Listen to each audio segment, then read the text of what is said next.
সর্বপ্রথমে মহান আল্লাহ তাআলার প্রতি আমি কৃতজ্ঞতা প্রকাশ করছি, কারণ একজন মেধাহীন মানুষ 500+ মানুষের ভালোবাসা পাবে আমি কখনো তা ভাবিনি।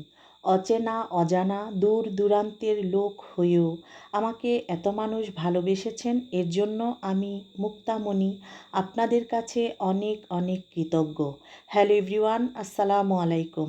আপনারা হয়তো বলছেন, এইটুকু মানুষের ভালোবাসা পেয়ে আপনি এত খুশি?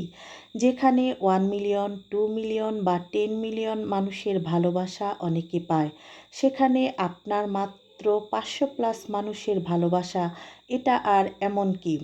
হ্যাঁ, আমি কিন্তু আগেই বলেছি আমি একজন মেধাহীন মানুষ। যারা গুণী, যারা মেধাবী, তারা মিলিয়ন মিলিয়ন মানুষের ভালোবাসা পাবে, এটাই স্বাভাবিক। আমি মেধাহীন হয়ে সফল হতে চেষ্টা করছি। আমিও আশা করি আমার সৃষ্টিকর্তা আমাকেও একদিন না একদিন সফল করবেন ইনশাআল্লাহ।